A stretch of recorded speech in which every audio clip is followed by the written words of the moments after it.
Hey, how you doing, everybody? I'm the Dr. Bob Lee from 107.5 WPLS and the Make the Grade Foundation for Education. You're watching Rude Rangers TV.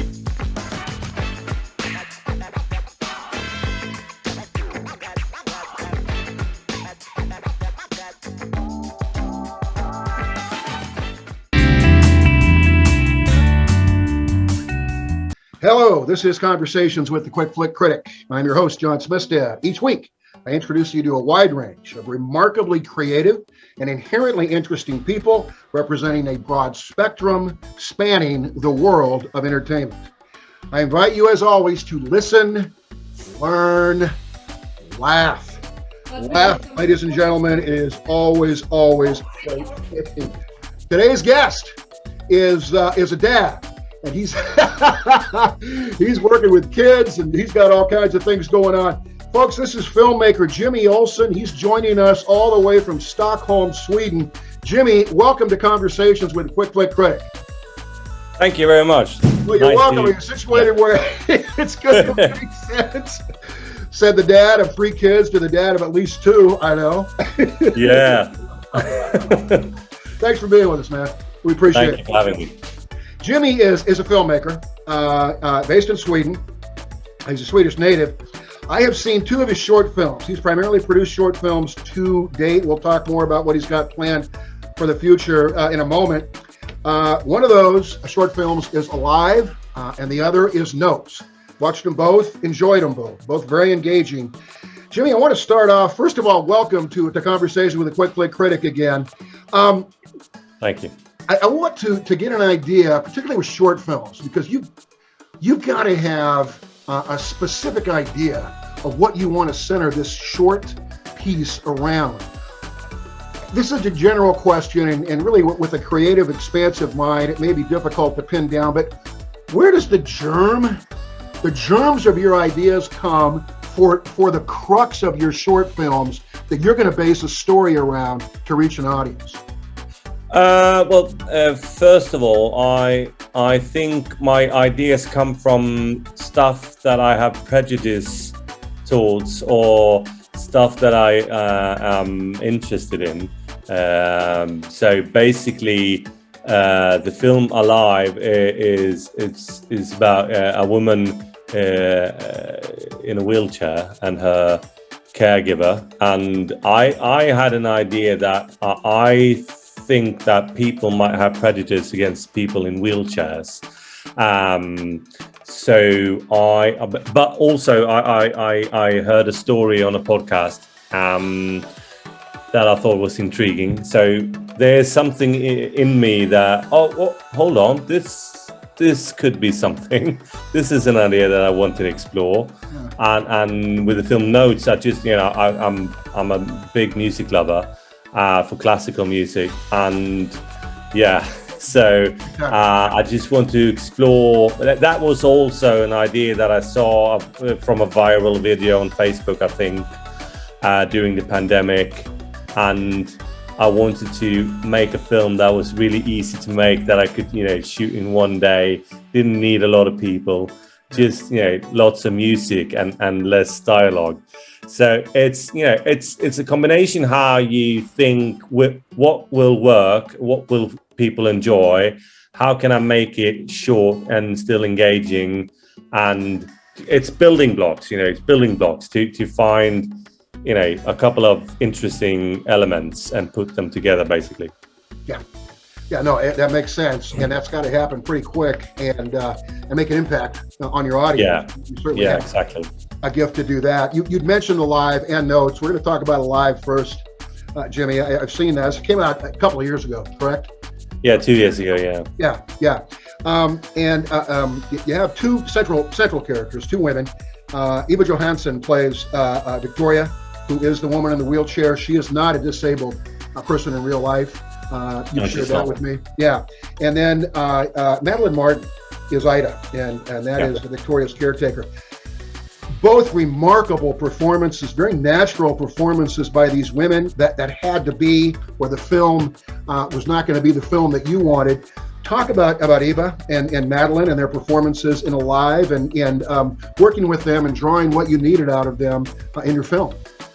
Well, first of all, I wrote that script really, really quickly in an airport in Munich.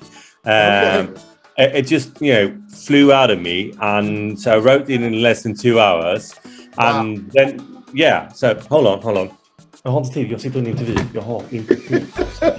Kids, ladies and gentlemen. Jag får hjälpa dig sen. Jag sitter i en intervju.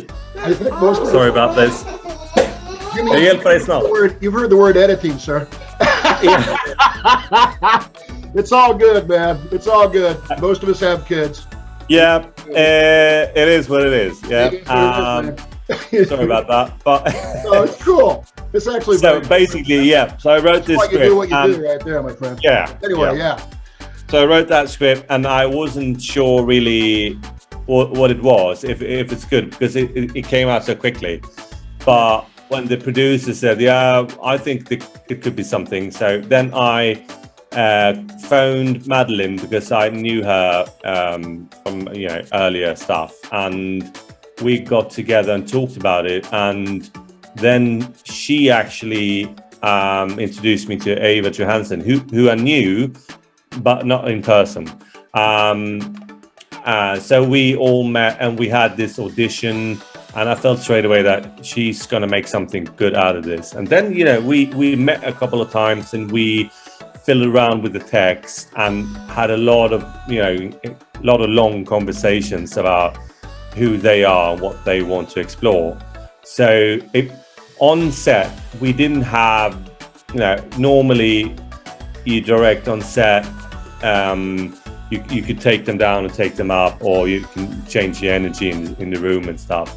But we were, we shot that in 2 days. So there were 2 long days, and we really focused. So they knew from the get-go what they were about and who they were. So it was, a lot of people say that directing is like 60% casting. Then if you do have the right cast, then you're done.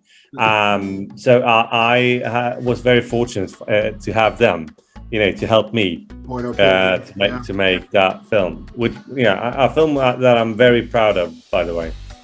As you should be, and that's Alive, which is a short film that Jimmy has written and directed. Let's be real clear; these are his babies. He writes them, he directs them, and they're his project, and that's obviously very impressive. As he did the same with Notes, which is another film that I just saw in the past few days, actually, and this hinges and centers around one character, and his name is Philip Oros. Oros, correct? Yeah, that's true. Yeah, he is the movie. He is the focus of the entire short film, and he is remarkable. And this is hard, and this to me is the measure of a really premier quality actor or actress. He doesn't say a hell of a lot, but he's always captivating and compelling, and that had to happen in this film Notes, because he is in an apartment by himself. There's a couple other characters that play into the film at the beginning, and we're not going to give away what specifically occurs, of course. And then at the end, very integrally in this story, talk about Philip's performance and what had to happen, dynamics-wise with Philip in terms of him being our lone direction in terms of what's happening in this film and what's Jimmy telling us the entire time in Notes. Well, Philip he's a wonderful actor, and I didn't know him that. I've met him a couple of times beforehand, prior to the shoot, or prior to the idea. But I wrote a treatment also very quickly, because I was fed up with making shorts, but my wife said when I told her about the idea, she said, "Oh, you should make it."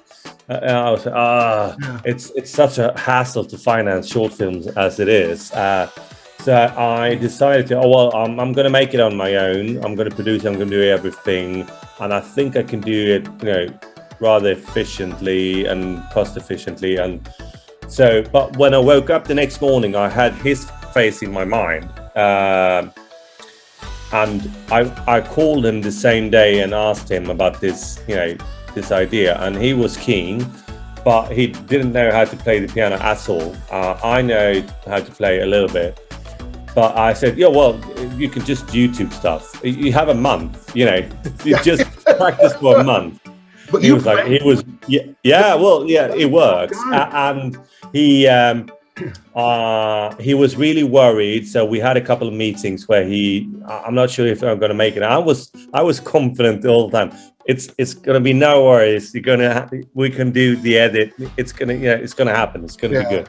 Yeah. So when he had that with him, I think he became a bit less worried, and when we were on set, actually there's a scene in the middle of the film where there's a breakup, a phone call,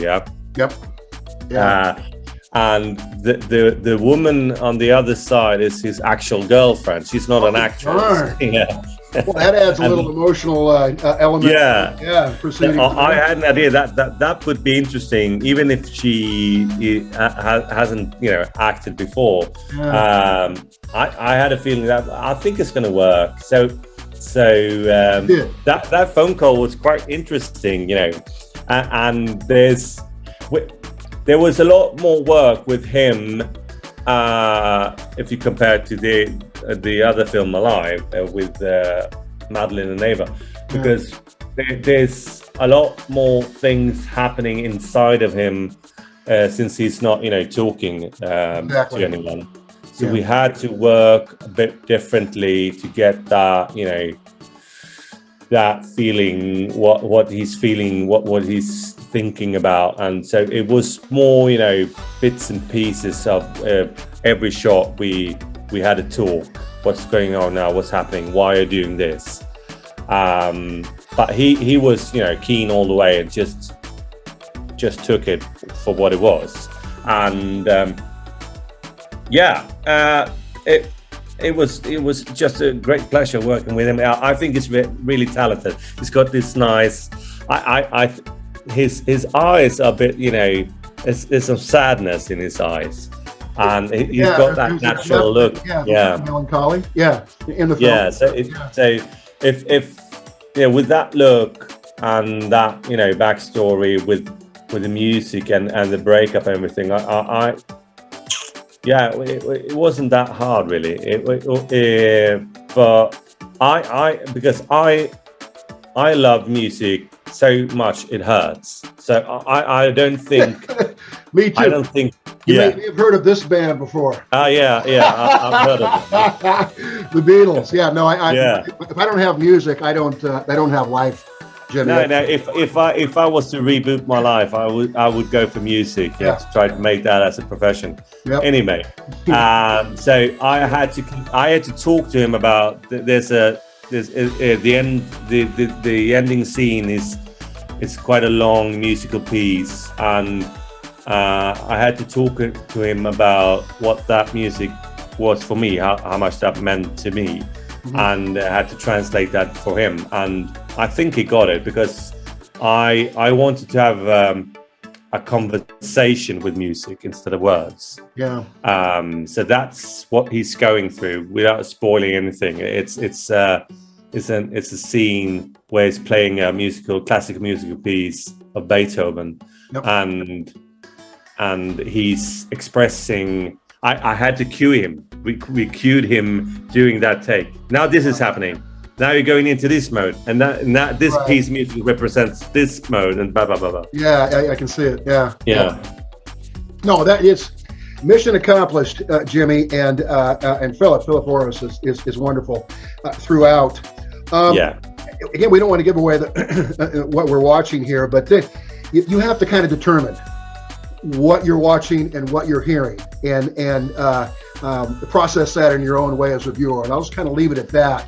But it's a cool way to present the film and present Philip's this really a painful point in his life, and working to come out of it. And you did a hell of a job of accomplishing that. Speaking of music, my God, here are some of the snippets we hear. These guys are all pretty good.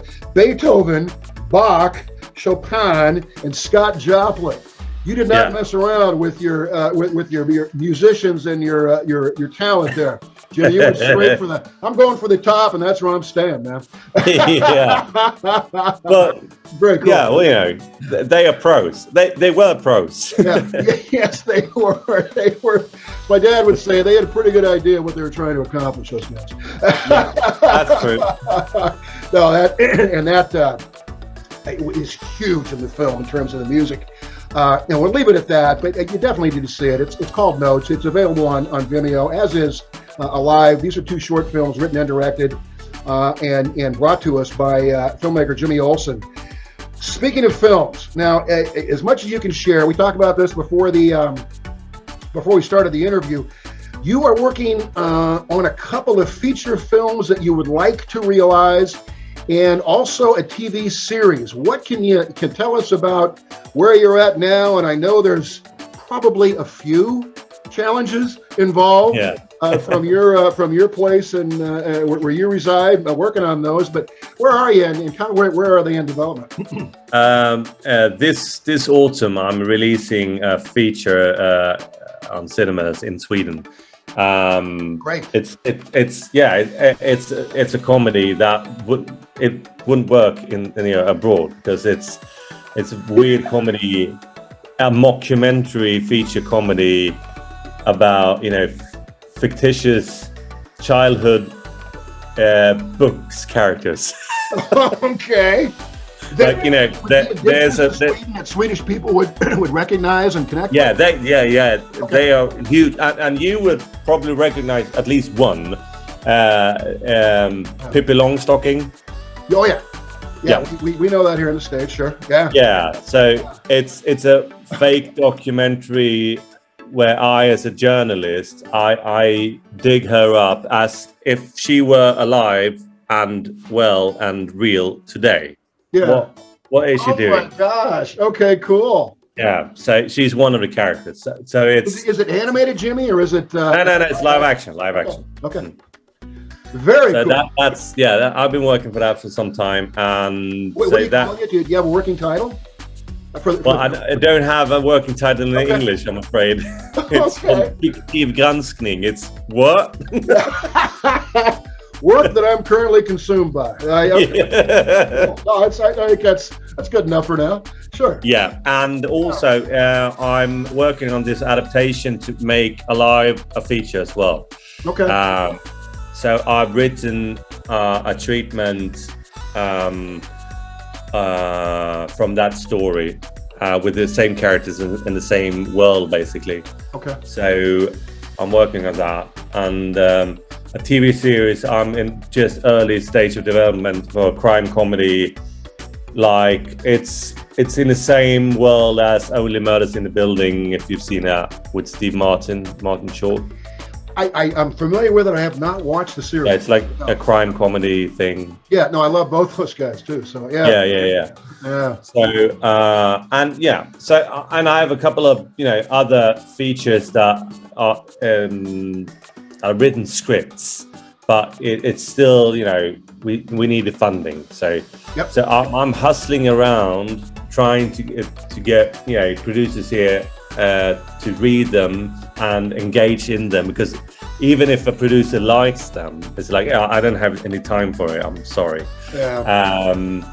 So that's my day-to-day thing that trying to Jimmy, find the right match at the right time. Assure you, man, that is the lot of an independent filmmaker. They love what they do, and if everything was easy, it wouldn't be as real.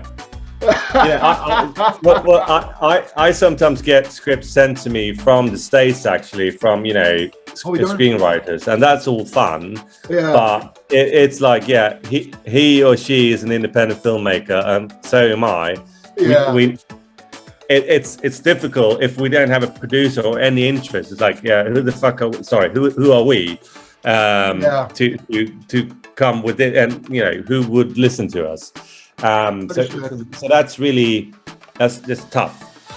It is tough, and it's obviously you're talented. You work with talented people. I talk to and I say this to everybody I interview, primarily independent, creative artists, filmmakers, actors, actresses. Damn good at their crafts. They care about doing good work.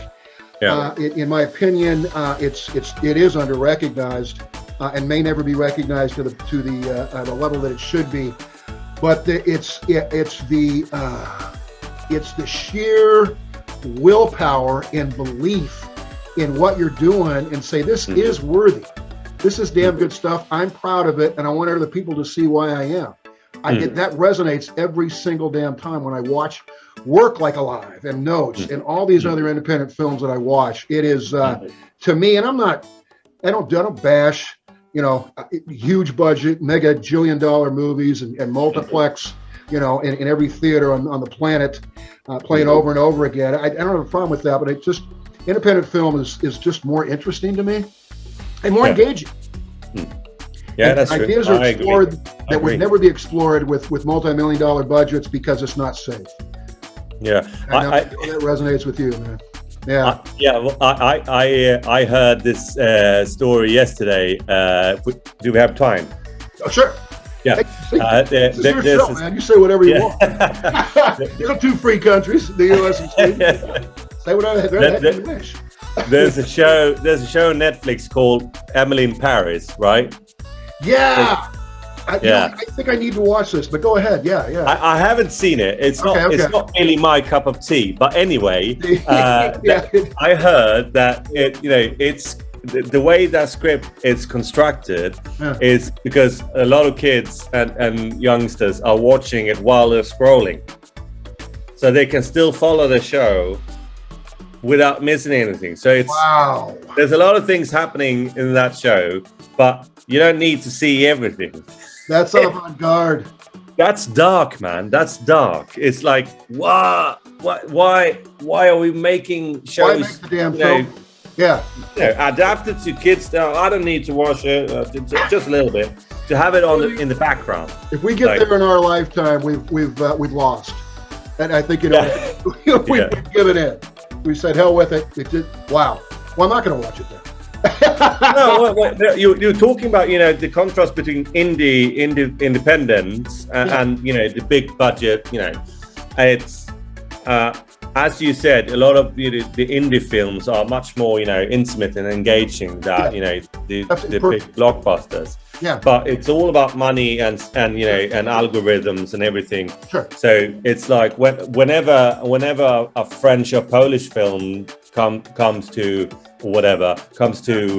Sweden, I race to the cinema, even though it's the poster is rather dull, and I know for a fact that it's going to be high class storytelling. But it's all about taste, isn't it? It's like I'm not too keen on watching the Marvel shows. I will watch them when I'm on an airplane. Perhaps. I won't even watch them then. And no, they don't need me. They've got just to have something to scroll. Yeah, it just doesn't connect with me. Those movies never. Big sci-fi, and I like sci-fi. I guess I'm talking about fantasy, epic stuff. Even Star Wars. I was seeing what was the original Star Wars. All my friends said this is the greatest movie ever. It's like it was okay, and I think I started to realize this is not my thing. You know what I mean? I'm with you. And I didn't hate it. It just didn't move me like it did a whole bunch of other people. Wow, Jimmy, thanks so much, man. Thank you. Appreciate your time and your thoughts and just sharing with us, man. This again, folks. This is Jimmy Olsson. He's talking to us from Stockholm, Sweden. I've watched 2 of the short films that he wrote and directed, Alive and Notes, both available on Vimeo. I recommend both of them. They're very good. And he has and also they're also if you don't have Vimeo. Yeah, okay. Definitely tell us where else we can watch it, man. We want if you don't have Vimeo, you can watch them on YouTube on this channel called Omeletto, which is like the world's biggest short film channel. Okay. So Omeletto as Omeleto. Omeletto on YouTube. Yeah. I think we're all familiar with YouTube. Search Omeletto and search Jimmy Olsson. His name's up there, but let me spell it. It's Jimmy, Jimmy, Olsson, Olsson. That is the Swedish derivative of Olsen. I'm not any relation to Superman or anything. No, I was going to ask. You know Clark Kent? No, he just happens to have the name. But that's Jimmy Olsson. He's the filmmaker. Find his stuff on YouTube. You're going to want to watch his short films and look for what he has coming out in the future. Today's guest is Roberta Pyzel. She is a filmmaker. I have watched one of her films, a short film, Shadow Man, that we're going to talk about. But first of all, Roberta, welcome to Conversations with Quick Flick Critic. We're happy to have you. I'm very, very happy to be here, John. I appreciate what you're doing and enjoy what you're doing, and I'm glad to be here. Absolutely. Well, thank you. It's great to to have you aboard. So, like I say, you have come out with a film last year called Shadow Man that I have seen. It's a short film, and it is you are the writer director of the film. So this is your baby. You worked in other contexts with the film, but you created the story. It's a story of a young man named Ricky, who is a self-admitted street hustler. But he's been accused of murder, and he is adamant that he didn't commit murder. And he's talking with a Miss Davis, who is a legal aid lawyer, and it's just these two. It's a remarkable conversation, an interchange, and moments with these two human beings. Talk about the inspiration, Roberta, for Shadow Man, and how you decided to hone in and focus on these two people talking about the future of a young man's life. Well, it was a by chance meeting of a guy here in New York. I forget exactly where, but it was just a chance meeting, and this fellow had recently come out of the state, prison system here in New York State. And he was chatty and kind of high strung and chatting away, and he was very interesting. It was interesting. So he was talking about what he had gone through, and then a little bit about his family, and he mentioned his daughter. And the more he talked, I just really was drawn just into his humanity and it's a whole other world than my world. Yeah. So, he pulled me in. There was something very vulnerable and very hopeful. Also, he was hopeful about what he was going to do now and how he was going to move on. And the caring about his daughter was moving. So I remember that as soon as he and I parted, I right away wrote down a bunch of notes, like some of his language and the way he had, he had certain phrases that he used and a couple of things he said. It was just like one page. I had those notes, and I had those notes for a long time. And eventually I was I'm a member of the Dramatists Guild, and I was in a group where there was a challenge really to write a 10-minute play. And so then I pulled out that, I went into all my files and I just pulled out those notes. And it was from there that I developed a short play. And the challenge of the play, because then we were going to produce it here as part of a festival, which we did, was to try to, for me, it was to really try to show what I felt about him. And of course I expanded on and twisted it around, and he became my character.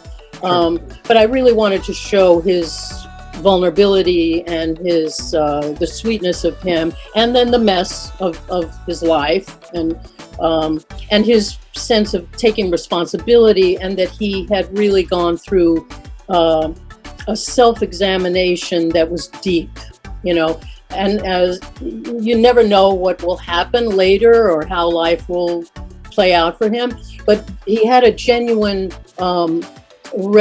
self-revelation, and there's a chance that things would change. And I figured out that by having that lawyer sitting in there, that would be very simple, 2 characters, 2 chairs and a table. Yeah. And, so trying to make it work for our play. So that's what we did. And it was very successful in the festival we did here, and with those same 2 actors. And so then we filmed it, and it was very fun and exciting, and I'm very happy with how it turned out. Ricky is played by Pascal Archimedes. Yep. And Miss Davis is played by Audrey Woods, and she is the legal aid lawyer. Roberta, talk about these 2 performers, working with them, extracting and bringing out of them what you needed for your short film and your story. Because they are riveting to watch and behold in this film, Shadow Man. I agree. I think they're both wonderful, very talented people, very professional, very committed actors. I mean, very serious actors, both of them. They love the piece and just were completely on board to make it work. On stage. And then with the film, and of course we have small budget and time constraints, and it was a wild day of filming to get it all in. And it was one day, right? One day of filming the entire project. Okay. One long day. That was a long day. Lugging that stuff in, and that cool. Kind of thing. Yeah. But they are totally on board and totally patient and waiting for setups, and and by the end of the day, tired. We were all. They're pros. You're describing pros. Absolutely. That's really cool. Yeah. And the producer of the film, Nanette Natal, is the person who found Ricky. She looked at reels of. I think she said like 1,000 reels. I mean, on and on and on, and then really spotted him, and she was right. And right from the day he came in to read for the part, it was like, oh yeah. And he had read it, and he had done some work on it already. I mean, his seriousness was right there, right from the beginning. Yeah. And Audrey is someone that I have known and seen her do work here in the city before. I'll bet. And in fact, when I was writing the piece, and I had Ricky's character, and then I was thinking about a legal aid lawyer. I was actually kind of writing for a man part, that it would be a man and blah blah. And then I thought, oh wait a minute, Audrey, who I love her work, perfect. That's perfect. So then I actually was writing and kind of picturing her in it. And once I showed it to her, she was totally, excited about doing it. So it came that way. And they're wonderful to work with, wonderful actors. Roberta Pyzel, thank you so much for sharing some time with us. John, really I'm happy to. I'm happy to. I'm very happy about what you're doing, and I very, very appreciate your, interest and your support. It means everything, getting these things out there. Thank you. And getting seen and all that is like, without you and people like you, is like everything just sits there, on a shelf. And it's really, really terrific what you're doing. I appreciate it very, very much. That means the world to me. It's basically why I do what I do. Independent film is my primary area of focus, because I want it to be, and as much as I can do to support it's great. Incredible talent and souls that are investing everything they got. Yeah. Their work is. Well, I'm sure I'm not the only one. I'm sure there's a bunch of people out there that are that love you and that are very grateful. Yeah, they always are, and I'm humbled by it. But it's a blast for me, and all of you deserve to have your work seen. So this has been Conversations with the Quick Flick Critic. Again, I'm your host, John Smithstad. The show live streams every Tuesday at 7:30 p.m. Eastern Standard Time only on Rude Rangers TV. You can also download the Rude Rangers Unite app. Wherever you download your apps, boy, I tell you, Roku, Amazon Fire TV, Google Play, you name it, you can find the Rude Rangers Unite app, and you can watch Conversations with the Quick Flick Critic live streaming on those platforms as well. So, before we go, I've got to thank my great friend, Bruce Threlkeld, musician extraordinaire. Bruce plays the intro and the outro music to my show, and he plays all the instruments, and he is an abundant talent. He's an independent musician, so he's doing the independent thing too. His YouTube site is called The Gig Farmer, GIG, The Gig Farmer. Go there and watch what Bruce does music-wise, because he's stunning. Thanks, Bruce. You're awesome. So until next time, ladies and gentlemen, as always, I invite you to listen, learn, laugh. Always remember to laugh. Every day it will cure what ails you. Wishing you nothing but good things. And until we meet again, goodbye, everybody. Thanks again for watching the show. Now don't go away. I personally invite you to my YouTube channel for the after show. Head on over to the YouTube webpage and search for the Quick Flick Critic. Click on the first choice on the page and you'll find the after show for this episode. As always, thanks so much for watching Conversations with the Quick Flick Critic. Now head on over to YouTube for the after show, everybody. I'll meet you there.